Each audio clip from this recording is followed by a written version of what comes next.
नमस्कार, मैं हूं आपके साथ आस्था कौशिक। देवबंद के दारुल उलूम से एक बार फिर से हेट स्पीच सामने आई है। सोशल मीडिया प्लेटफॉर्म्स पर यह बयान सामने आया है, यानी दिल्ली हिंसा की आग अभी बुझी नहीं कि धर्म के ठेकेदारों ने आग में घी डालने का काम शुरू कर दिया। दारुल उलूम के चांसलर कासिम नोमानी ने एक ऐसा भड़काऊ बयान दिया है जिससे हिंसा फिर से भड़क सकती है। वीडियो में मौलाना ने मुस्लिमों को पूरी ताकत के साथ मुकाबला करने की नसीहत दी है। इसे लेकर बीजेपी का कहना है कि ऐसे लोगों के खिलाफ कानून के मुताबिक कड़ी कार्रवाई की जाएगी। क्या है ये पूरा मामला और कैसे हो रही है अब इस पर सियासत, इसी पर हम चर्चा करेंगे, लेकिन उससे पहले आप ये रिपोर्ट देखिए।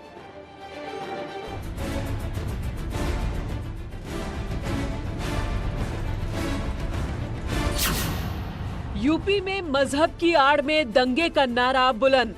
आबरू को कोई हमला आवर होता है तो सिर्फ नारे तकबीर न लगाए छत के ऊपर चढ़कर, बल्कि अल्लाह ने जितनी ताकत दी है, हिम्मत दी है, जितनी इस्तिताअत है, जो असबाब फराहम हो उनके जरिए अपना दिफा करने की कोशिश करनी चाहिए।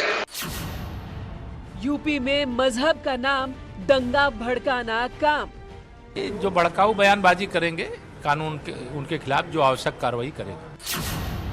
सेल्फ डिफेंस के नाम पर डायरेक्ट अटैक का प्लान। दूसरे वर्ग के लोगों को धमकाना, तो ये सब अब चलने वाला नहीं है। देश बदल चुका है, देश के लोग बदल चुके हैं और सरकारें भी बदल चुकी हैं। दिल्ली में मोदी हैं और यूपी में योगी हैं। ये बात को इनको अच्छे से समझ लेना चाहिए। हो रहा है एक हाथ में कुरान, एक हाथ में कंप्यूटर की बात आदरणीय मोदी जी कर रहे हैं, लेकिन ये एक हाथ में बंदूक और एक हाथ में पत्थर की बात कर रहे हैं या उनको जज्बाती करने की बात कर रहे हैं। इनकी बातों से तो यही निकल कर आ रहा है, ये अलगाववाद बांट रहे हैं, आतंकवाद बांटने की बात कर रहे हैं, ये लोगों को उकसाने की बात कर रहे हैं। तो ये बहुत दुर्भाग्यपूर्ण है और ऐसे लोगों पर भी कार्रवाई होना चाहिए। दिल्ली हिंसा संयोग थी या प्रयोग? तो अब तक 25 लोगों की गिरफ्तारी हो चुकी है इस पूरे मामले पर, जिसमें कि जो 6 हथियार भी बरामद किए गए हैं। जो वीडियो में शख्स दिख रहा है गोली चलाता हुआ, यूनुस उर्फ सोनू, उसको भी गिरफ्तार कर लिया गया है। और इस पूरे मामले पर 2 FIR दर्ज की गई हैं, एक पत्थरबाजी की घटना को लेकर, दूसरी जो बजरंग दल और विश्व हिंदू परिषद के जो कार्यकर्ता थे वो बिना परमिशन के जो शोभा यात्रा निकाली थी उसको लेकर। आज महाबहस इसी पर।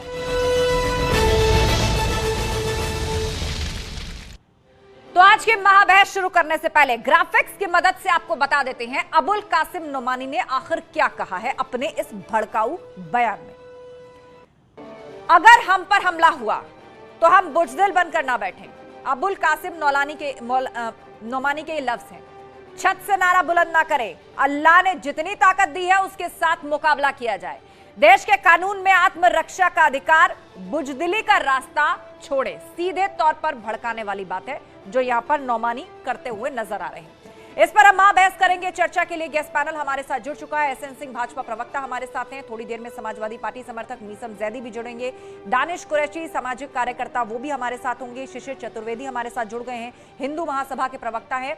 और AL बनर्जी भी जुड़ेंगे, पूर्व DGP हमारे साथ। लेकिन सबसे पहले सवाल SN सिंह जी, ये बताइए, इस तरह के भड़काऊ बयान आप लोग खंडन तो कर रहे हैं और ये भी कह रहे हैं देश बदल चुका है, वैसा नहीं चलने वाला, आखिर कार्रवाई अब तक क्यों नहीं हुई? देखिए, तालिबानी मानसिकता का घोतक जिस तरह से ये बयान ये दिए हैं, निश्चित तौर पे कार्रवाई तो इनके खिलाफ होगी ही, लेकिन ये बयान आज से नहीं दिया जा रहा है।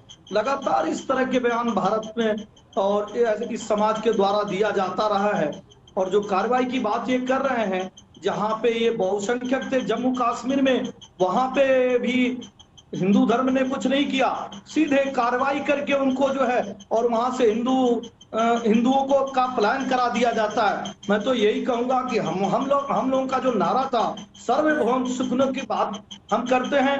कुछ लोग सिर्फ मैं सुखी, मेरा धर्म सुखी, मेरा भगवान सुखी, बस वो इस तरह की बात करते हैं। हम सर्वश्रेष्ठ की बात करते हैं। कुछ लोग सिर्फ हमारा श्रेष्ठ, सुविधा अनुसार वो जो है धर्म को मानेंगे, सुविधा अनुसार शरीयत को मानेंगे, सुविधा अनुसार जो है वो कानून को मानेंगे। मैं ये बता देता हूँ, ये बदलता हुआ भारत है, बदलता हुआ उत्तर प्रदेश है। ये सिर्फ कहने की बात रह गई है, जुबानी जमा खर्च की बात रह गई है। आप देखेंगे इनके ऊपर तो कार्रवाई होगी। ऐसे मानसिकता जिन के अंदर भी है उनके खिलाफ भी कार्रवाई हो रही है। और मैं तो ये कह रहा हूँ, ये तकलीफ क्यों हो रहा है? क्योंकि हम सो रहे थे, जब हम जग गए हैं, जब हम अपने अधिकारों की रक्षा करने की बात करने लगे हैं, जब तक हम सोए थे तब तक आप ये कहते रहे। आज हम भी जग गए, हम ये जान रहे हैं अब आप कुछ ऐसा नहीं कर सकते हैं। कानून का पालन करना होगा। देश में रहना है तो देश कानून से चलेगा, संविधान से चलेगा। सुविधा अनुसार नहीं होगा कि कभी आप शरीयत से चलेंगे और कभी संविधान से चलेंगे। देश है, देश का एक कानून है और देश संविधान से चलता है, किसी धर्म की बनाई हुई मान्यताओं के आधार पर नहीं चलता है। हमारे साथ शिशिर चतुर्वेदी भी हैं, हिंदू महासभा के स्पोक्स पर्सन है। शिशिर चतुर्वेदी जी, चर्चा यहां पर यह चल रही है कि सेल्फ डिफेंस के नाम पर एक तरह से दंगों जैसे भड़काने वाली बात करना अब तक ये पूर्व में भी होता हुआ आया है, लेकिन अब कहा जा रहा है कि हिंदू जाग चुका है, अब इस तरह की बातें नहीं चलेंगी। भाजपा कह रही है कि पूर्व में भी इस तरह की बातें होती थी, आदत पड़ चुकी है, लेकिन अब ऐसा नहीं चलने वाला। देखिए, घर का जो बुजुर्ग होता है वो अपने बच्चों को संभालता है, उनको सही दिशा दिखाता है। लेकिन यहाँ ये मौलाना साहब जो है देवबंदी, ये महाराज करते क्या है, ये अपने युवाओं को उनको भड़काने का कार्य करते हैं। दूसरी तरफ इनका एक दूसरा चेहरा ऑर्गेनाइज्ड क्राइम की तरफ ले जाता है। देखिए, एक संगठित अपराध है। इनका बुर्का, जो इनकी धार्मिक पहचान है महिलाओं की, वो बुर्का पहन के ये गोली चलाएंगी, बम फेंकेंगी सीआरपीएफ कैंपों पे। मस्जिदें जो है आतंक का अड्डा बनती जा रही हैं। जिस प्रकार से आप देखिए, दिल्ली में ताहिर हुसैन आपके जो नेता थे, उनके समय में बड़े बड़े गुलाल वहां पर बम गोली चलाने का काम करते थे। इस बार फिर मस्जिदों से बम गोली चली, खरगोन हो, करौली हो, मस्जिदों से आतंक फैलाया गया, पूरा देश देखा। लाउड स्पीकर जो मस्जिदों पर लगा है उसका दुरुपयोग आपने देखा। कश्मीर से लाउड स्पीकर से चिल्ला के कहा गया कि हिंदुओं अपनी माँ बहन बेटियां छोड़ दो हमारे लिए और कश्मीर छोड़ के चले जाओ। तो ये इस तरीके के इनके जितने कृत्य है वो एक आदमी के लिए नहीं है, सब पशु के समान है, जानवरों वाला इनका काम का तरीका है। दूसरे धर्मों के प्रति इनका चित्र है उसको आप देखिए। मकबूल फिदा हुसैन उसने हिंदू देवी देवताओं के असली चित्र बनाए, और जब उनके लात पीठ पे पड़ने की, पिछवाड़े पे लात पड़ने की स्थिति आई तो भाग गए देश भगोड़ा। एक मिनट देखिए शिशिर जी, आप हिंदू महासभा के प्रवक्ता हैं, एक वरिष्ठ हैं, और ये महाबहस का मंच है, टेलीविजन है, इसको परिवार के साथ बैठकर लाखों लोग देखते हैं एक साथ। तो मेरी यही दरख्वास्त है कि भाषा की मर्यादा बनाए रखें, अपनी बात पूरी कीजिए। अच्छा देखिए जी, उसके बाद ये मकबूल फिदा हुसैन नग्न चित्र बनाते देवी देवताओं के। दाऊद इब्राहिम यहाँ बम विस्फोट करते, भाग जाते इस्लामिक कंट्री। अबू सलेम हो, ये वहाँ से भाग जाते बम विस्फोट करके। टाइगर मेमन हो, एक लंबा इतिहास है। यहाँ मुनव्वर राणा जैसे शायर, वो भी धर्म के प्रति कहाँ चले जाते हैं, कहते हैं उत्तर प्रदेश छोड़ के चले जाएंगे, योगी सरकार आएगी। तो ठीक है, आप एक एक करके शिशिर जी एक एक करके बहुत सारी घटनाएं गिनवा रहे हैं, लेकिन मुझे बताइए कि यदि किसी मौलाना के इस तरह भड़काने वाले बोल सामने आते हैं, वो ये कह रहे हैं कि अब चुप बैठने से कुछ नहीं होगा, मतलब हम पर कोई हमला करे तो अल्लाह के वास्ते चुप बैठना अब सही नहीं है, मतलब सीधे तौर पर वो ये कन्वे करना चाह रहे हैं अपनी कम्युनिटी को कि अब शायद हथियार उठाने का वक्त आ गया है, अब जंग छेड़ देने का वक्त आ गया है। तो अलग अलग धर्म संप्रदाय से जुड़े हुए लोग इस समाज में, इस देश में रहते हैं, सबके अपने अपने एसोसिएशन बने हुए हैं, आप भी हिंदू महासभा से हैं। तो यदि इस तरह के भड़काने वाले बोल किसी मौलाना की तरफ से सामने आते हैं तो इस पर आप लोगों का क्या स्टैंड होगा? आप कानूनी लड़ाई लड़ेंगे या जैसे हमने देखा कि आजान के बाद जो है वो हनुमान चालीसा पाठ का आप लोगों ने पूरा एक ड्राइव छेड़ा, तो क्या कहेंगे आप इस? देखिए, हम ये कहना चाहते हैं सीधी एक सेंटर में पूरी बात। जब यह देश 1947 में धर्म के नाम पे बटा, हिंदू महासभा तब भी थी और आज भी हमारा वही स्टैंड है वीर सावरकर का।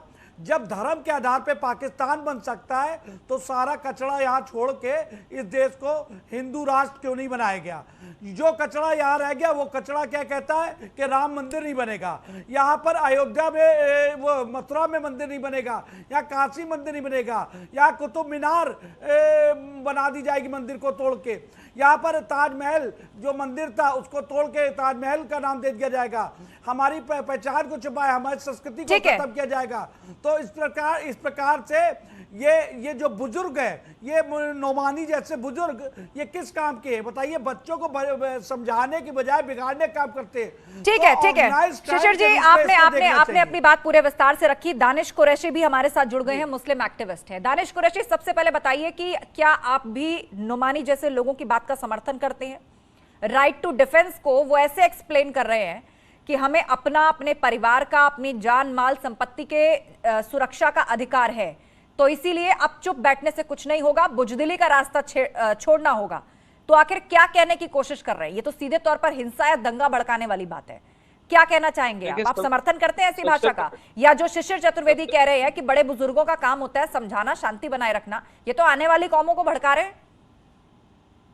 देखिए, सबसे पहले तो मैं शिशिर चतुर्वेदी को समझा दूं कि ये जो क्या कहते हैं सड़ा जो है ना हमारे देश में, वो ये हिंदू महासभा के लोग हैं। इनके हमेशा दोहरे चरित्र रहे हैं। आजादी से पहले ये इंडियन मुस्लिम लीग, मतलब जिन्ना की पार्टी के साथ लाहौर में सरकार में थे, पश्चिम बंगाल में सरकार में थे, तब तक ये डूब के नहीं मरे। आज तक इन्होंने हिंदू महासभा का विसर्जन नहीं करा। गंदगी के साथ रह के ही गंदगी को पहचानना पड़ता है। सुनिए, आप चुप कर, आप बोल रहे थे मैं खामोश था। ऐसा आस्था नहीं। शिशिर जी, आपने विस्तार से पूरी बात रखी है।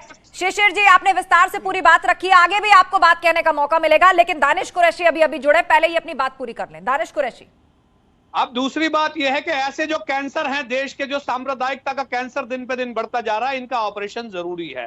देश में पिछले 1 महीने के अंदर में जैसा सांप्रदायिक माहौल बना है भारतीय जनता पार्टी के शासनकाल वाले राज्य की सरकार, ठीक है दानिश जी, उन्होंने आपको कचरा कहा, आपने उन्हें कैंसर कह दिया। अब मुझे बताइए, नोमानी जैसे लोगों की बात का समर्थन करते हैं आप? क्या स्टैंडर्ड्स पर? सुनिए, मैं आपको एक बात बताऊं। सबसे पहली बात यह है कि नोमानी साहब की बात को जो मुझे लग रहा है कि फॉल्स इंटरप्रेट किया जा रहा है। उनके कहने का मतलब कहीं ना कहीं है कि हर वो भारतीय नागरिक जिस पे कोई भी दंगाई हमला करता है उसको सेल्फ डिफेंस करना ही चाहिए, चाहे वो हिंदू हो तब भी, चाहे वो मुसलमान हो तब भी। सेल्फ डिफेंस से क्या मतलब है? इस देश में कानून का राज चलता है, और हमला तो आप ऐसे कह रहे हैं जैसे ये अफगानिस्तान हो, इराक हो, सीरिया हो, कि घरों से घुस के लोगों को निकाल के सड़कों पे मारा जा रहा है। क्या ऐसी स्थिति है भारत में, आप ये कहना चाहते हैं? सेल्फ डिफेंस की बात कहां से आई, मुझे बताइए। जब प्रशासन की मौजूदगी में, सुनिए, जब प्रशासन की मौजूदगी में दंगाई दंगे कर रहे हैं, जब लॉ एंड ऑर्डर स्थिति की परिस्थिति चरमरा गई है, तो आप बताइए कि जब तक उनके बचाव के लिए कानून व्यवस्था की कोई स्ट्रक्चर नहीं बनेगा, तब तक क्या भारत के नागरिक पिटते रहेंगे, मरते रहेंगे? नहीं, कानून है इस देश में। जो दंगे कर रहे हैं, जो उत्पाती हैं, वो पकड़े जाएंगे, कानून उनको सजा देगी। उसमें सेल्फ डिफेंस और बुजदिली का रास्ता हमें छोड़ देना चाहिए। बुजदिली का रास्ता हमें छोड़ देना चाहिए, इसका क्या मतलब है? इसे समझाइए जरा, इसे कैसे जस्टिफाई करेंगे आप? कुछ एंटिसिपेशन भी स्टेप होंगे हमारे, या सारी चीजें घट जाने के बाद ही होंगी? जिन लोगों के लोग घायल हुए हैं, जिनके परिजन घायल हुए, जिनके घर के लोग मारे गए, कभी उनकी तो व्यथा समझिए आप। उनकी व्यथा कब समझेंगी? सारा मामला जब दंगा हो जाएगा उसके बाद हम ये तय करेंगे कि गुनहगार कौन था, गुनहगार ये था, गुनहगार वो था। नहीं, जिस वक्त दंगे होते हैं, चाहे वो घायल हो या जो लोग जिनकी मृत्यु होती है, वो दोनों ही तरफ के होते हैं, वो दोनों ही तरफ के होते हैं। लेकिन सवाल तब उठता है जब ऐसा लगता है, ऐसे सबूत मिलते हैं कि कोई दंगा पूरी तरह से प्लान्ड था। घरों की छतों पर गुलेल मिलती है, पेट्रोल बम मिलते हैं और पत्थर मिलते हैं। सेल्फ डिफेंस की तो बात वहां आती है ना, जहां अचानक कोई टकराव में परिस्थिति पैदा हुई, एक ने दूसरे को मारा तो दूसरे ने अपने बचाव में कुछ किया। ये तो प्रायोजित और सुनियोजित लगता है। तो वही है ना। सुनिए, जो दंगाई है जिस किसी तरफ का, दंगाई ने तो मन बनाया ही है दंगा करने का। अब उसमें अगर कोई मासूम पिस रहा है तो मासूम अपना बचाव करेगा कि नहीं करेगा? तो आप ये कहना चाह रहे हैं कि नोमानी साहब केवल मुसलमानों को मासूम मान रहे हैं और जो दंगों में पकड़े जा रहे हैं, अरेस्ट हो रहे हैं? देखिए, मुसलमानों का अगर आप डेफिनेशन डिफाइन करेंगी तो अल्लाह जो है वो रब्बुल आलमीन है, वो सारे आलम का रब है। जो उससे मानते हैं उनका भी है, जो उसे नहीं मानते उनका भी है। तो अगर जिनको अल्लाह में जिन लोग मानते हैं या नहीं मानते, वो सारे मुसलमान हैं। उनके कहने का, तो आपका कहने का मतलब है नोमानी साहब पूरे भारत को संबोधित कर रहे थे कि जिन पर जुल्म हो रहा है, जो बेचारे हैं, वो सेल्फ डिफेंस में आगे आए। जो भी मजलूम है उनका पक्ष नोमानी साहब ने रखा है। अच्छा, शिशिर चतुर्वेदी जी, आपने सुनी पूरी दलील? देखिए, मजलूम कौन है? ये दानिश कुरैशी जैसे लोग हैं। ये चैनल पे आकर ऐसे मस्जिदों से बम फेंकने वाले, बुर्का पहन के गोली चलाने वालों का बचाव करते हैं। असली में जो फसाद की जड़ है ये लोग। कभी खंडन 8 दोनों पुलिसकर्मी वहां घायल हो गए, गोली लग गई, और ये कह रहे बेचारे वो परेशान लोग थे। है, उनकी जाति धर्म नहीं थी। ये पुलिसकर्मी किसी हिंदू थे या मुसलमान थे, कौन थे बताइए आप दानिश जी। बहुत ही ये गलत दिशा में आप देश को ले जा रहे हैं। आप इस्लाम को बदनाम कर रहे हैं। अच्छे मुसलमान भी हैं देश में, हम लोग जो है अच्छे मुसलमानों का स्वागत करते हैं, जैसे कलाम साहब, हमारे वीर अब्दुल हमीद साहब। लेकिन कुछ अब इस तरीके का जो माहौल आप लोगों ने बनाया है, ऐसी स्थिति में जो हो रहा है देश वो पूरा देख रहा है। ठीक है, ठीक है। मीसम जैदी भी हमारे साथ जुड़ गए हैं, समाजवादी पार्टी के समर्थक। मीसम जैदी जी, ये बताइए, नोमानी जैसे लोगों की बात, उनके अल्फाजों का क्या आप समर्थन करते हैं? यहां भी आप पर यही आरोप लगेगा कि वोट बैंक होने के डर से कहीं आप चुप्पी तो नहीं साध जाएंगे? कुछ कहना पड़े तो मुसीबत, ना कहना पड़े चुप्पी साध जाएंगे? आस्था जी, समर्थन करने का तो कोई मतलब नहीं होता है। इससे पहले भी मैं अपनी बात रख चुका हूं कि इस तरह के लोगों का हम समर्थन नहीं करते हैं। मगर आस्था जी, इस तरह के लोगों का समर्थन करने वाले लोग बढ़ रहे हैं, लिहाजा इस तरह के लोग निकल के आ रहे हैं। आप ये बताइए, जो सेल्फ पैदा हो रहे हैं इस तरह के, ये कहाँ से आ रहे हैं? क्या वजह है कि जो आ रहे हैं? ये जो नोमानी जी हैं, ये उन्हीं के ही भाई हैं, हमारे स्वामी नरसिंहानंद जी, हमारे अजय गौतम जी, हमारे जो इस तरह के लोग हैं जो कट्टरता को बढ़ावा देते हैं। इसमें नोमानी अकेले नहीं है, किसी की गर्दन नहीं काटी। अच्छा, तो जिनका आपने नाम लिया, मीसम जैदी, क्या उन्होंने सेल्फ डिफेंस के नाम पर किसी की गर्दन काटने की बात कही? कोई ऐसा आदेश दिया कि इसका सामाजिक बहिष्कार करो? कोई फला पार्टी का समर्थन करता है तो उसको पीट के मार डालो, कोई किसी पार्टी की जीत की खुशी मनाता है तो उसका सर धड़ से अलग कर दो? मैं उसी बात को लेकर के अभी चल रहा हूं आस्था जी, कि इस तरह के लोगों का मैंने जिक्र किया। वो तो एक अलग बात है कि हमारे देश का कानून पर हमें गर्व है कि वो इस तरह के लोगों को सलाखों के पीछे भेजने का काम करता आया और करता रहेगा, मगर आखिर इनको ये हिम्मत देता कौन है? अब आप ये बताइए। यही तो आरोप राजनीतिक पार्टियों पर लगता है कि इनको हिम्मत देता कौन है? इनको राजनीतिक संरक्षण प्राप्त है क्या? क्योंकि ये हाल ही की घटना नहीं है, पूर्व में भी यदि आप उठा करके देखें तो इस तरह के जहरीले बोल सामने आते रहे हैं। क्या राजनीतिक पार्टियों का संरक्षण है? आस्था जी, इन लोगों को वही समर्थन कर रहे हैं और वही इनको बढ़ावा दे रहे हैं जो कश्मीर फाइल्स बनाने के लोगों को इस तरह का हिम्मत प्रदान करते हैं। हिम्मत प्रदान करते हैं मतलब कश्मीर फाइल्स नहीं, वो क्या कोई दंत कथा है? नहीं, कश्मीर फाइल्स या कश्मीरी पंडितों पर जो जुल्म अत्याचार हुए वो क्या किंवदंती है? वो कोई दंत कथा है या सच्चाई है? कड़वा सच है इस देश का। ये कैसे लफ्जों का इस्तेमाल आपने किया कि कश्मीर फाइल्स बनाने की हिम्मत देते हैं? कौन सा जुल्म कर दिया उन्होंने? जब एक साथ आप एक ही लोग को, कौम को, एक ही कम्युनिटी को कटघरे में खड़ा कर देंगी आस्था जी, तो दूसरी कमेटी तो मैं कटघरे में किसी को खड़ा नहीं कर रही मीसम जैदी जी। नोमानी साहब खुद ही कटघरे में आकर खड़े हो गए हैं। नोमानी साहब खुद ही कटघरे की तरफ आकर खड़े हो गए हैं। अब जो सवाल उनके ऊपर उठ रहे हैं जवाब देने नहीं बन रहा है, और आप लोग क्या कह के जस्टिफाई कर रहे हैं? मुझे हैरानी है इस बात की। मैं बिल्कुल सही कह रहा हूँ, जो नोमानी जी के साथ जो इन्होंने अपने वक्तव्य में बात रखी है, मैंने कहा इस तरह के लोगों को जो पूरा यहाँ पर बात और सवाल नोमानी साहब का आया तो उन्होंने हिंदुओं के कुछ धर्म गुरुओं के नाम ले दिए और ये तक कह दिया कि ये वो लोग हैं जो कश्मीर फाइल्स जैसी फिल्म बनाने की हिम्मत देते हैं। देखिए, ये इन्हीं की बोल नहीं है, इनकी पार्टी की भी यही बोल है। और आप देखे होंगे कि जब रोहिंग्या आता है भारत में और बांग्लादेशी घुसपैठी आते हैं, आतंकवादियों का समर्थन करते हैं, अगर कोई दंगाई है उसका समर्थन करते हैं। आज इनको तकलीफ इस बात की है कि भारत की जो दूसरी आवाम है वो अपनी आवाज को उठाने लगी है। आप देखिए, संख्या में जहां पे ये कम होंगे निश्चित तौर पे वहां संविधान की बात करेंगे, लेकिन संख्या में जहां पर ये अधिक होंगे वहां पे संविधान की बात नहीं करेंगे, क्योंकि ये जानते हैं कि बवाल मचाकर हम सुरक्षित रह सकते हैं। लेकिन आज भारत बदल गया है। मैं दोबारा आपके जिम्मेदार चैनल के माध्यम से बहुत ही जिम्मेदारी से कहना चाहता हूं, इस तरह का नहीं चलेगा। भारत में अगर जिसको रहना है वो भारत के कानून को मानना होगा, भारत के संविधान को मानना होगा, और जो भारत के संविधान को नहीं मानेगा वो सिर्फ क्षणिक नहीं मानेगा, कुछ दिन तक नहीं मान सकता है। ये उसको लग रहा है कि हम ऐसा कह के करके सुरक्षित रहेंगे। भारतीय जनता पार्टी की जो सरकार है वो सबका साथ, सबका विकास, सबके विश्वास के लिए कार्य कर रही है। हम जो भी आवास विकास कर रहे हैं वो सबके लिए कार्य कर रहे हैं। हम सभी धर्मों की रक्षा के लिए कार्य कर रहे हैं। लेकिन किसी धर्म को इस तरह बिल्कुल, की किसी धर्म या मजहब के नाम पर नफरत इस देश में और इस समाज में बर्दाश्त नहीं की जा सकती। कानून के दायरे में आती है तो उसी तरह से उससे निपटा भी जाएगा। एएल बनर्जी जी हमारे साथ जुड़ रहे हैं, फॉर्मर डीजीपी हैं यूपी पुलिस के। सर ये बताइए कि यहाँ पर नोमानी साहब का जो बयान आया है और उन्होंने कहा है सेल्फ डिफेंस के नाम पर, मतलब ये जो बोल उन्होंने कहे हैं, तो क्या आईपीसी की कोई ऐसी धारा है जो सेल्फ डिफेंस का वो प्रोविजन देती है जिसके तहत ऐसी बात को जस्टिफाइड कहा जा सकता है या उसे पचाया जा सकता है? वो बड़ा रेयरली यूज्ड फिनोमेनन है। अगर आप कुछ कर रहे हो, आपको ये लगता है कि आप पर हमला हो गया है, आपकी जर, आपकी संपत्ति, आपके बच्चे या किसी पर हो, कुछ भी हो सकता हो, तो आप उससे ज्यादा फेरोशियस स्टेप ले सकते हैं कि वो ना हो। ये तो इतना तो है, मगर जिस माहौल में इस बात को पूरे कहा जा रहा है, जो कि एक दंगाई माहौल है, ये इसमें राइट टू सेल्फ डिफेंस की बात आनी ही नहीं चाहिए, है ही नहीं, बन ही नहीं पाएगा और इसको कोर्ट बाहर फेंक देगा।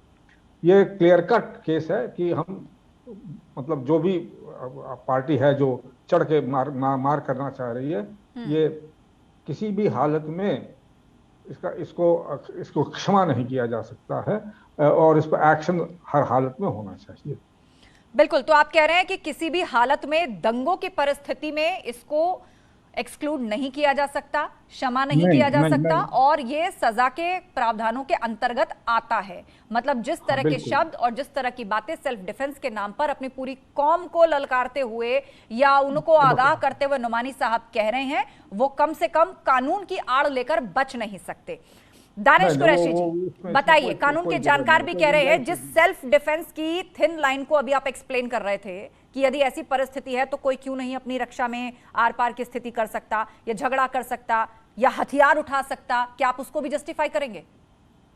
देखिए, सम्माननीय फॉर्मर डीजीपी साहब बैठे हैं, मुझे लगता है कि पूरी उम्र उन्होंने कानून और उस पर ही काम किया है। लेकिन मैं आपको एक बात बताऊं कि सेल्फ डिफेंस की व्याख्या को जो है वो किसी भी मामले के बाद आखिरकार अदालत को ही तय करनी होती है। दूसरी बात मैं आपको बहुत अच्छे से समझा दूं, डीजीपी साहब जो हैं फॉर्मर वो बैठे हैं, पुलिस की कोई भी थ्योरी या पुलिस की कोई भी स्टोरी पूरी की पूरी अदालत के सामने पेश करनी होती है और उसके बाद गैर पुलिसाना विटनेस और बाकी सारे तथ्यों को तपासने के बाद ही कोर्ट किसी कंक्लूजन पे पहुंचती है। तो इससे पहले कि मतलब नौमानी साहब ने क्या कहा है और उस पे एक्ट करके कोई व्यक्ति अगर वो करता है तो वो अल्टीमेटली फाइनली जो है वो कंक्लूजन जो है उसका वो कोर्ट ही देगा, ना कि कोई पुलिस अधिकारी देगा, चाहे वो किसी भी बड़े पद पर विराजमान। अच्छा जी, तो मतलब कुल मिलाकर नोमानी साहब ने जो कहा है कि अपने परिवार की रक्षा के लिए, अपनी संपत्ति की रक्षा के लिए, अपनी रक्षा के लिए बुजदिली का रास्ता छोड़ दो, बुजदिली का रास्ता छोड़ दो, अल्लाह ने जितनी ताकत दी है उसका इस्तेमाल करो। मतलब इसका ये मायने क्यों ना निकाला जाए कि ये हिंसा भड़काने के लफ्ज हैं। देवबंद में दारुल उलूम के चांसलर कासिम नौमानी के भड़काऊ बयान पर इस वक्त चर्चा चल रही है और अब हम आपको बताते हैं दारुल उलूम देवबंद का इतिहास। 30 मई 1866 में यह अस्तित्व में आया, अंग्रेजों के खिलाफ आवाज उठाई, इस्लामिक शिक्षा के शीर्ष केंद्रों में दारुल उलूम की दुनिया भर में एक पहचान है। मुसलमानों में देवबंदी विचारधारा सबसे खास है, इस्लामी दुनिया में देवबंदी विचारधारा का बड़ा महत्व है।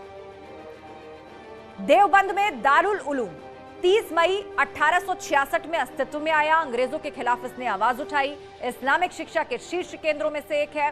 दारुल उलूम की दुनिया भर में अपनी इसीलिए पहचान है और मुसलमानों से जुड़े हुए जो तमाम मुद्दे हैं उनको यहां से उठाया जाता है और गाहे बगाहे यहां से कुछ ऐसे बयान भी सामने आ जाते हैं जिन पर चर्चा करना बहुत जरूरी हो जाता है। पूरा गेस्ट पैनल हमारे साथ है, एसएन सिंह है भाजपा प्रवक्ता, मीसम जैदी एसपी समर्थक हमारे साथ हैं, दानिश कुरैशी सामाजिक कार्यकर्ता हमारे साथ जुड़े हैं और शिशिर चतुर्वेदी प्रवक्ता है हिंदू महासभा के।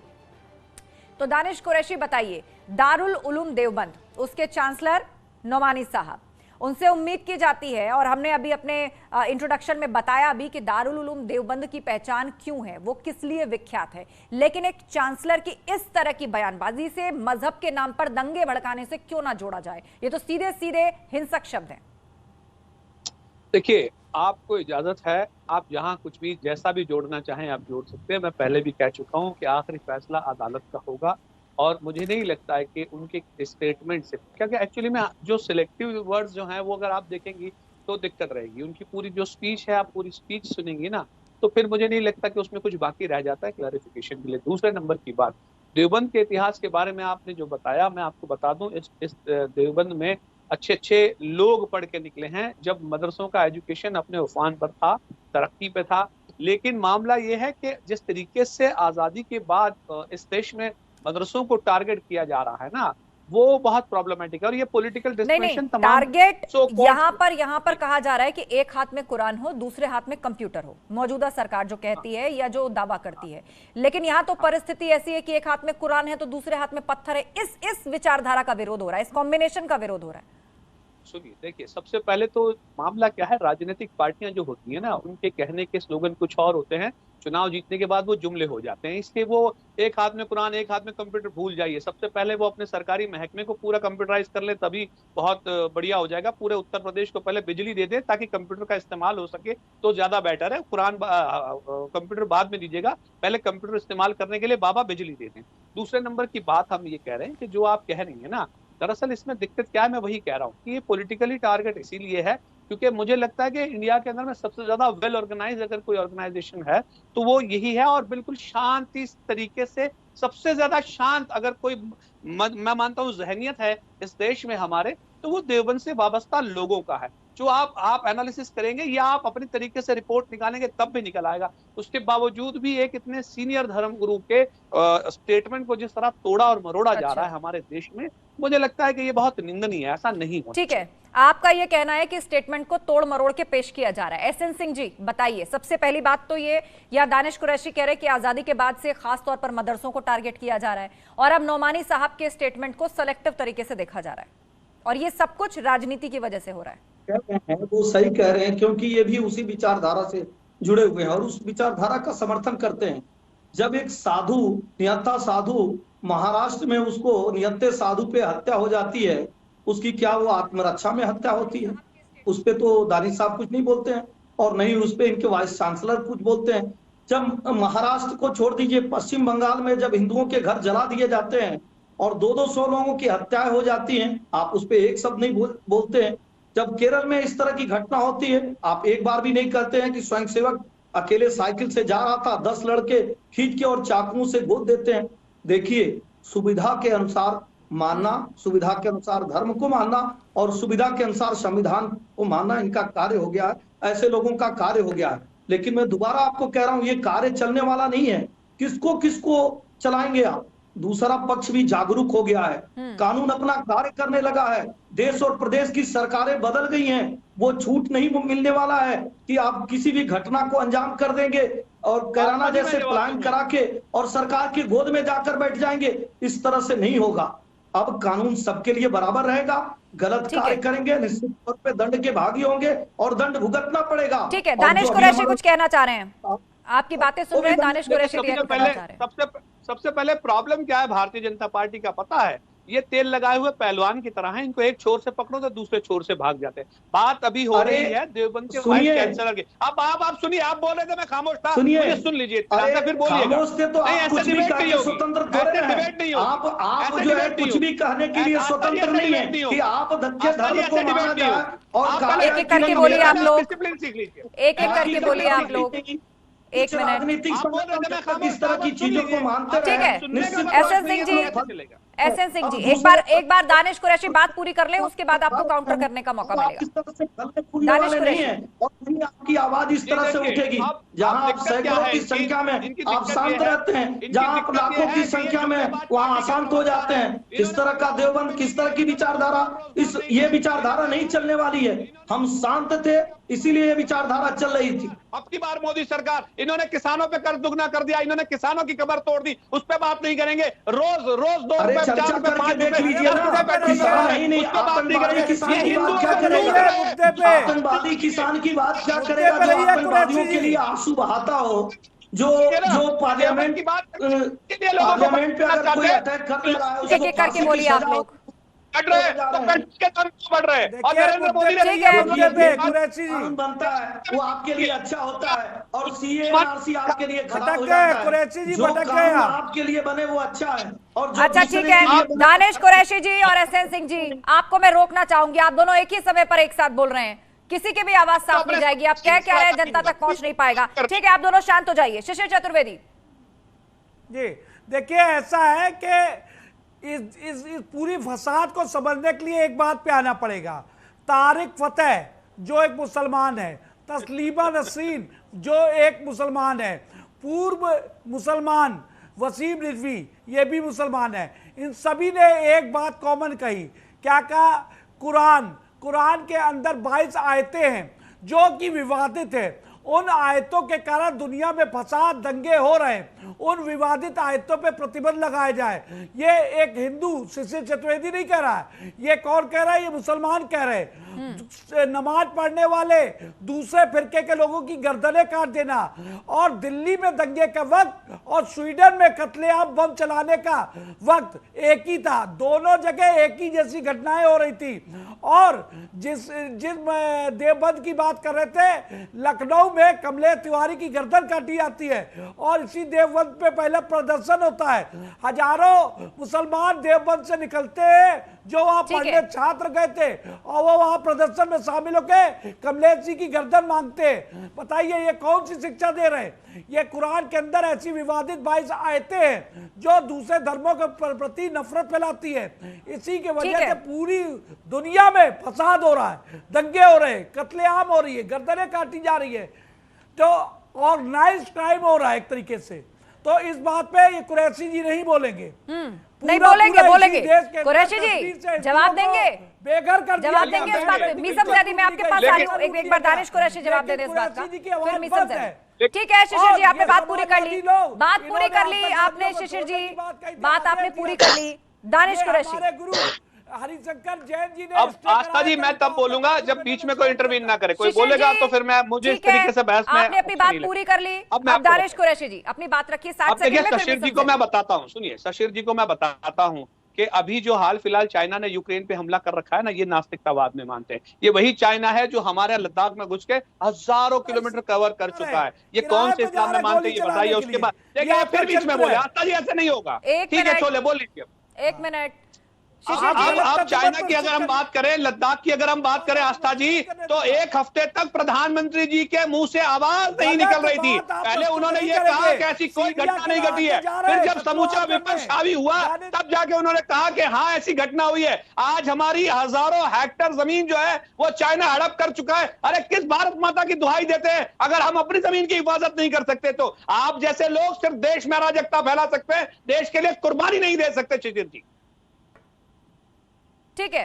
एसएन सिंह जी बड़ों को निकाल देते हैं जहां बहुसंख्यक पर बैठ के इस तरह की बात करते हैं। आप देखिए कोई विरोधी पार्टी ने नहीं कहा, आदरणीय प्रधानमंत्री जी पहले दिन से इस बात को कहे। और सुनिए वहां के लोगों ने कहा कि भारत की सेना हमारी जमीन पर कब्जा की है, वो स्वीकारे। और अभी इस चैनल के माध्यम से बताया जा रहा है कि भारत की जमीन पे किसी की साहस नहीं है इस समय कि भारत की जमीन पर कब्जा कर ले। हाँ आपकी तो जमीन और जमीन पर कब्जा, व्हाइट पेपर हम देंगे सबूत। वही बता रहा हूँ, आपकी जमीन पर और आपके जमीन पर कब्जा हो गया है कुछ फिरका परस्तियों का। भारत में बोझ की तरह आप लोग रह रहे हैं जो भारत का खा रहे हैं। और ट्विटर दिखा दूंगा मोदी जी का, डिबेट ट्विटर दे दूंगा आपको मोदी जी का। डिबेट कहां से कहां लेकर चले गए? मैं ट्विटर दे दूंगा मोदी जी का। मैं वही कह रहा हूँ, दरअसल आप कहीं से कहीं डिबेट को ले जाना चाहते हैं। इस देश की असली डिबेट है बेरोजगारी, इस देश की असली डिबेट है महंगाई, इस देश की असली डिबेट है लोगों के हाथ में, इस देश की असली डिबेट है धर्म के साथ अन्याय होता है तो आप आवाज उठाएंगे। जब तक इस सोच में आप बदलाव नहीं ले आएंगे तब तक ये देश नहीं बदलेगा। ठीक है, आप पूरे देश के विषय पर बात कर रहे हैं, आप यूक्रेन चाइना की बात कर रहे हैं, आप तमाम मसलों की बात कर रहे हैं, लेकिन नौमानी साहब की बात पर आप कुछ नहीं कहना चाह रहे। आप कुछ नहीं कहना चाह रहे, आप दोनों रुक जाइए। मीसम ज़ैदी कुछ कहना चाह रहे हैं। ठीक है, आपके पास लौटेंगे एसएन सिंह जी, दानिश कुरैशी जी, आप दोनों शांत हो जाइए। मीसम ज़ैदी हेलो जी। आस्था जी मेरी आवाज सुन रही है? हाँ जी आ रही है आवाज आपकी जी। मैं ये कहना चाह रहा था जो अभी हमारे हिंदू महासभा के साथी बैठे हैं, मुझे लगता है कि ये हिंदू महासभा में भर्ती हो गए पर इनको ज्ञान थोड़ा सा कम है। मुझे लगता है हिंदू सभा का भी महासभा का भी ज्ञान कम है। एक बड़ी पुरानी कहावत है jack of all learn for none, उसी में इनकी गिनती आती है वसीम रिजवी की, तारिक फतेह की, तस्लीमा नसरीन की, कि इन्होंने पढ़ा तो बहुत कुछ मगर उससे कुछ सीख नहीं पाए। ये कुरान के बारे में ये वसीम रिजवी जैसा व्यक्ति, तस्लीमा नसरीन, ये सब झूठी शोहरत वाले लोग हैं। अच्छा सर, हाँ, अगर आप सुन रहे हैं तो मैं आपको बता दूं कि ये झूठी प्रथा, मतलब आप ये कहना चाहते हैं कि वो मुसलमान ही नहीं है। घबराइए नहीं, आप ये कहना चाहते हैं मीसम जैदी कि वो मुसलमान ही नहीं है। नहीं, आप मेरी बात नहीं समझ रहे। हेलो, मैं ये सर्टिफिकेट नहीं बांट सकता। कौन लेना चाहता है? कौन मुसलमान नहीं है? धर्म में तो ये लिखा हुआ है, हमारे आपके धर्म में तो ये लिखा हुआ है कि सिर्फ और सिर्फ इस्लाम को मानिए और दुनिया में सिर्फ इस्लाम रहना चाहिए। तो क्या बाकी सारे धर्मों को मिटा दिया जाए? आप इसीलिए भारत में रह रहे हैं कि केवल इस्लाम ये क्या कर रहे हैं आप लोग? आप चारों एक ही समय पर बोल रहे हैं, इस तरह से डिबेट नहीं हो पाएगी। मीसम जैदी 10 सेकंड में बात पूरी कीजिए अपनी। मीसम जैदी 10 सेकंड में बात पूरी कीजिए, उसके बाद शिशिर चतुर्वेदी जी आप बोलिएगा। मीसम जैदी जी बात पूरी कीजिए। देखिए, मुझे बोलने का मौका दीजिए। मैं ये कहना चाहता हूँ, किसी तालाब की एक गंदी मछली की वजह से पूरे तालाब का पानी पीना नहीं छोड़ा जा सकता है। हालांकि उस मछली का इलाज करें या उस मछली को बाहर निकाल के फेंक दें। तो नोमानी साहब पर क्या कहेंगे? देखिए, हाँ, अब आपने बात की। देखिए, नोमानी साहब, मैंने कहा ना, अब आपने मेरी बात को पूरा लिया नहीं। मैंने कहा नोमानी साहब जैसे लोगों को हिम्मत वहीं से आती है जहां से द कश्मीर फाइल जैसी मूवी बनाने वाले, जहां पर धर्म संसद में लोगों की, मुसलमानों की बेटियों की इज्जत लूटने वालों को हिम्मत आती है।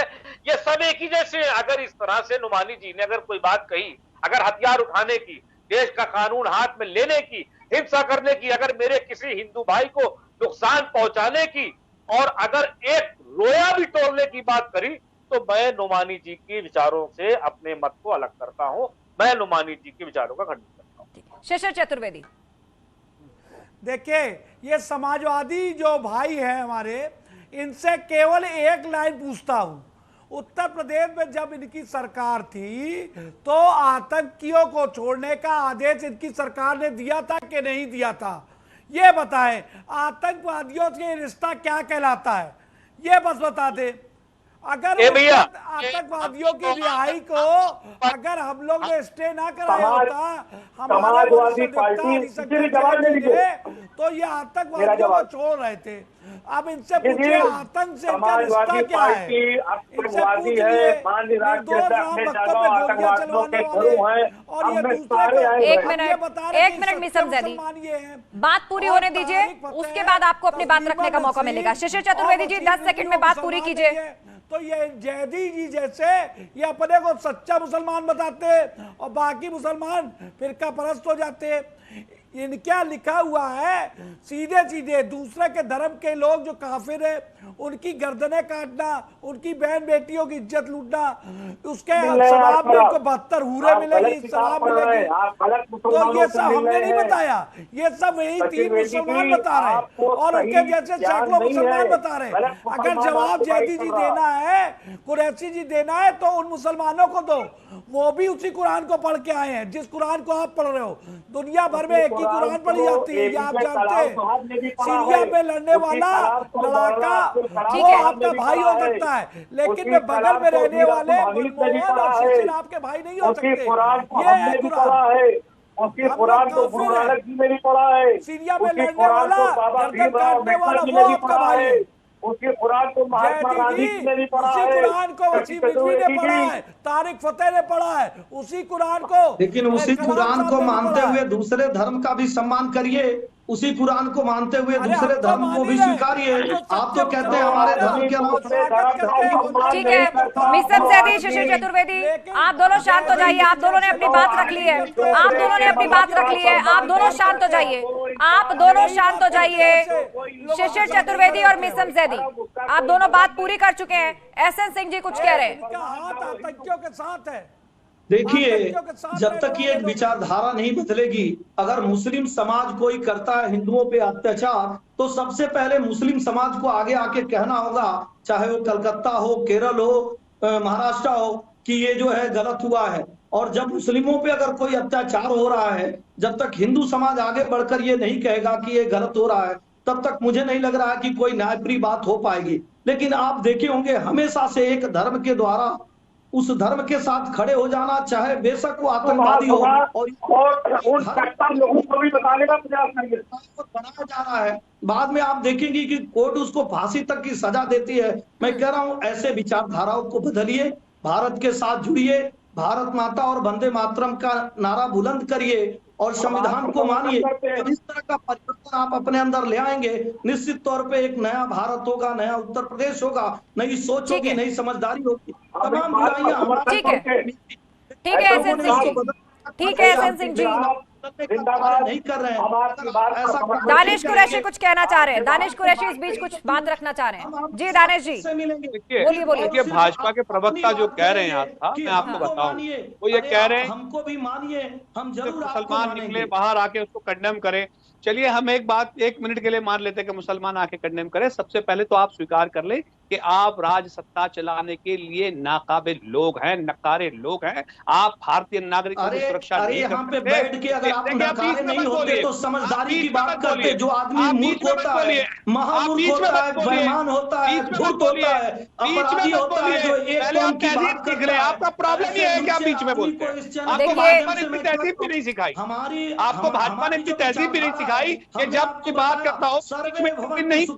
देखिए एक दूसरे पर इस तरह से हमला मत करिए, आप एक दूसरे पर इस तरह हमला मत करिए। दानिश कुरैशी बात पूरी कीजिए, उसके बाद एसएन सिंह जी आपके पास आएंगे, आपके पास फिर आएंगे, बात पूरी कीजिए दानिश कुरैशी। सबसे पहली सुनिए, मैं आपको बताऊं, यहाँ चतुर्वेदी भी बैठे हैं, भाजपा के प्रवक्ता भी हैं। बताइए, समाज में और देश में शांति को लेकर डिबेट चल रही है और सबसे ज्यादा शोर चारों पैनलिस्ट एक ही साथ कर रहे हैं और आप चारों वरिष्ठ समझदार हैं और आपको बात समझ नहीं आ रही कि आप में से एक की बात भी साफ दर्शकों तक नहीं पहुंच पाएगी। दानिश कुरैशी ये मानते हुए इस विश्वास के साथ सबके विकास की बात करते हैं। तो मैं बताऊं कैसा विकास कर रहे हैं, बोलिए। देखिए दरअसल दिक्कत क्या है कि भारतीय जनता पार्टी के प्रवक्ता जो हैं उनको जाके संविधान पढ़ना चाहिए, जिसकी सबसे पहली लाइन है कि हर एक नागरिक के जान माल की सुरक्षा करने की जिम्मेदारी भारत सरकार की है। और दिक्कत क्या है कि ये लोग ये भूल गए कि ये सरकार में है, चाहे वो केंद्र में हो चाहे राज्य में हो। अब जब जिम्मेदारी सरकार की, ये संवैधानिक जिम्मेदारी है, ड्यूटी ऑफ द गवर्नमेंट, जब ये आपकी जिम्मेदारी है, उसके बाद आप क्या कह रहे हैं कि लेकिन दानिश जी सरकार की जिम्मेदारी आपने याद दिला दी, बिल्कुल सही बात है। देश के हर एक नागरिक की सुरक्षा की, समानता की, अवसर की जिम्मेदारी सरकार की है, लेकिन बतौर नागरिक उसकी भी कोई जिम्मेदारी है देश के प्रति, उसकी भी जिम्मेदारी है शांति के प्रति। लेकिन प्राइमरी तो क्या वो गवर्नमेंट ही सेल्फ है। डिफेंस के नाम पर इस तरह हिंसा भड़काने के लिए प्रोत्साहित कर सकता है क्या किसी को? नहीं तो मैं वही कह रहा हूं कि प्राइमरीली जिम्मेदारी तो आप ही की है। आप अपनी जिम्मेदारी नहीं निभाएंगे तभी तो दंगाई मैदान में आएंगे। अच्छा, जाएगी। हनुमान जन्मोत्सव और रामनवमी पर शोभा यात्रा के ऊपर जो पत्थर बरसाए गए, तो आपका ये कहना है कि जिन्होंने अपने घरों में पत्थर रखे हुए थे पहले से, उनकी कोई जिम्मेदारी नहीं है? ये सरकार की जिम्मेदारी थी कि शोभा यात्रा निकालने से पहले एक एक घर की छानबीन करती, उनके घर से पत्थर, पेट्रोल बम, गुलेल बरामद करती। ये सरकार की जिम्मेदारी। अगर इंटेलिजेंस रिपोर्ट की हो गई है कि पहले जनता जागरूक नहीं थी, पहले एक तरफा कार्रवाई होती थी, सरकार भी शिद्दत से धन्यवाद इंटेलिजेंस कर क्या रही थी सरकार। आज इनके ऊपर डंडे चल रहे हैं, आज इनके ऊपर बुलडोजर चल रहा है, इस नाते तकलीफ हो रही है। कानून तोड़ेंगे हमारी सरकार तो हमारी सरकार संवैधानिक कोई बात चलानी नहीं जाएगी। ये देश संविधान से चलता है। ये भारतीय जनता पार्टी परिवार और उसकी भगिनी संस्थाओं को समझ लेना पड़ेगा कि ये देश संविधान से चलता है, किसी की बातों से नहीं चलेगा और आपको संविधान में मानना ही पड़ेगा। ये देश संविधान से चलता है, कानून से चलता है, किसी की बातों से नहीं चलेगा, किसी के उन लफ्जों से नहीं चलेगा जो भाई को भाई के खिलाफ भड़काते हैं, जो समाज में अशांति पैदा करने जैसे हालात बार बार प्रोत्साहित करते हैं, इस तरह के भाषण देते हैं। चाहे वो किसी भी धर्म से हो, किसी भी समाज से हो, नाकाबिले बर्दाश्त है इस देश में ऐसी बात, क्योंकि इस मुल्क में हर कोई शांति से रहना चाहता है।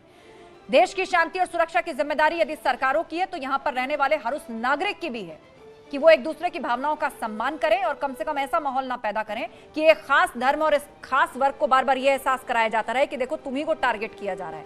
जब दिल आए संविधान की दुहाई दें और जब दिल आए अपनी धार्मिक भावनाओं के आधार पर हर फैसले चाहते हैं, ऐसा भी नहीं चलेगा। देश संविधान से चलेगा, कानून से चलेगा। आप सभी मेहमानों का शुक्रिया इस चर्चा में शामिल होने के लिए। तो महाबहस में फिलहाल इतना ही, लेकिन खबरों का सिलसिला जारी है, आप जुड़े रहिए हमारे साथ।